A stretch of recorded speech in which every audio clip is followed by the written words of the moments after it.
नमस्कार, Hindi dictation YouTube channel पर आपका स्वागत है। 5 सेकंड में डिक्टेशन को स्टार्ट करेंगे। जनसत्ता से आर्टिकल 560 वर्ड्स का है। रेडी।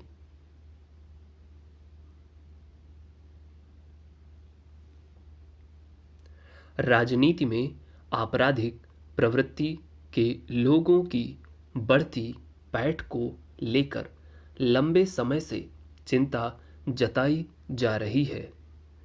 हर पार्टी जब सत्ता से बाहर होती है तो ऐसे तत्वों को सत्ता से बाहर करने का बढ़ चढ़कर दावा करती है, मगर हकीकत यह है कि हर चुनाव के बाद आपराधिक छवि के प्रतिनिधियों की संख्या कुछ बढ़ी हुई ही दर्ज होती है। अब तो इस बात का भी ख्याल नहीं रखा जाता कि जिन लोगों पर आपराधिक मुकदमे चल रहे हैं उन्हें सरकार से दूर रखा जाए। उन्हें बेधड़क मंत्री तक बना दिया जाता है। इसका नतीजा यह हुआ है कि आपराधिक छवि के लोगों की राजनीति में पैठ लगातार बढ़ती गई है। बल्कि अब तो यह भी प्रवृत्ति देखी जा रही है कि अपराध की दुनिया से राजनीति में प्रवेश करने की कोशिशें खूब फलीभूत हो रही हैं, इसलिए कि हर राजनीतिक दल ऐसे लोगों को संरक्षण देता है। इसी का नतीजा है कि नोएडा में एक बदमाश किस्म का भाजपा कार्यकर्ता उत्तर प्रदेश के कुछ बड़े नेताओं के करीब पहुंचा और उसने अच्छी खासी हैसियत हासिल कर ली।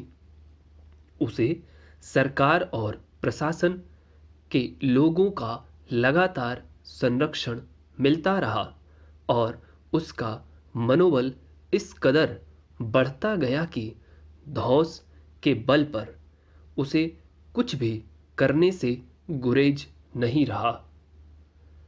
सरकार और प्रशासन की नींद तब उड़ी जब उस बदमाश किस्म के नेता ने अपनी ही रिहायशी कॉलोनी की एक महिला से बदसलूकी की। उस महिला ने उसकी करतूतों का वीडियो सार्वजनिक कर दिया और फिर बहुत सारे लोग उसके समर्थन में उतर आए। इसके बाद वह छुट भया नेता फरार हो गया और उसे पकड़ने के लिए पुलिस की करीब 1 दर्जन टुकड़ियां गठित कर दी गईं। भाजपा के ही कुछ वरिष्ठ नेताओं ने उसकी गिरफ्तारी न होने को लेकर पुलिस की तीखी आलोचना शुरू कर दी। दरअसल उस नेता ने अपने मकान के आसपास की जमीन पर अवैध कब्जा करना शुरू कर दिया था। इस पर उस हाउसिंग सोसाइटी के लोगों ने शिकायत भी दर्ज कराई थी, पर नेता के रसूख और धौंस के चलते प्रशासन ने कोई कार्रवाई नहीं की। जब सोसाइटी की ही एक महिला ने उसे अवैध कब्जा करने से रोकने का प्रयास किया तो उस नेता ने उसे गालियां दी और अभद्र व्यवहार किया। स्वाभाविक ही उस नेता के आचरण को लेकर लोगों ने प्रदेश के मुख्यमंत्री की आपराधिक तत्वों के खिलाफ सख्त नीति पर अंगुलियां उठानी शुरू कर दी।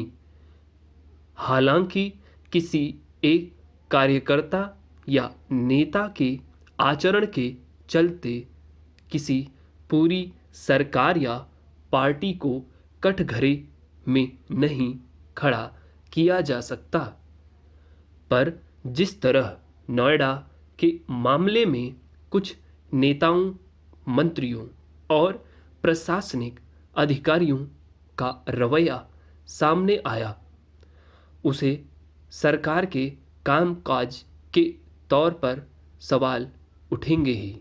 जो सरकार और पार्टी यह दावा करते नहीं थकती कि उसने प्रदेश से गुंडों का सफाया कर दिया है, उसी की छत्र छाया में अगर ऐसे लोग पलते हों जो न सिर्फ महिलाओं के प्रति अभद्र व्यवहार करते बल्कि कई तरह के आपराधिक कृत्य करते हों, उनके आचरण के बारे में जानते हुए भी कुछ बड़े नेता और अधिकारी उन्हें संरक्षण देते हों, तो फिर गुंडागर्दी से समाज को निजात दिलाने का संकल्प भला कहाँ पूरा हुआ।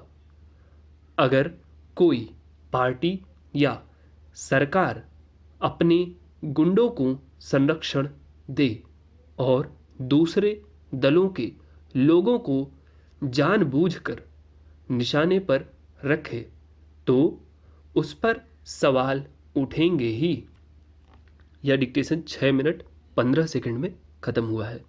560 वर्ड थे इसमें। यदि आप इस डिक्टेशन को एक बार में पूरा नहीं लिख पाए हैं तो इसको प्लीज़ दोबारा सुनिए और लिखने की कोशिश कीजिए। शब्द यदि आपके बीच में छूट रहे हैं तो प्लीज़ उनका पीछा मत करिए, उनको वहीं छोड़िए और जो शब्द आपके कान में पड़ रहे हैं उनको तुरंत पेंसिल से लिख डालिए। इसी तरीके से आप तेज़ लिख पाएंगे। ठीक, स्पीड इंप्रूव करने की एक यही टेक्निक है कि आप जो शब्द छोड़ रहे हैं, जो शब्द आपसे छूट गए हैं सुनने में, उनको आप तुरंत वहीं छोड़ दीजिए, जो सुनाई दिए उसे तुरंत लिख दीजिए। ठीक, कुछ दिन के ऐसे प्रयासों से ही आप अपनी स्पीड में इम्प्रूवमेंट देख पाएंगे और आप लिख भी पाएंगे सारे वर्ड्स। और इस पूरे डिक्टेशन को प्लीज़ एक बार पढ़ लीजिएगा। पढ़ने के बाद आप इसको टाइप कर लीजिएगा। टाइप करने के बाद एक बार ऑडियो से प्लीज़ इसको मिला ज़रूर लीजिएगा कि आपकी कितनी गलतियाँ आ रही हैं। वीडियो यदि आपको अच्छा लगा है तो प्लीज़ लाइक करें, चैनल को सब्सक्राइब करें और दोस्तों के साथ या ग्रुप्स में प्लीज़ शेयर करें। Thank you very much.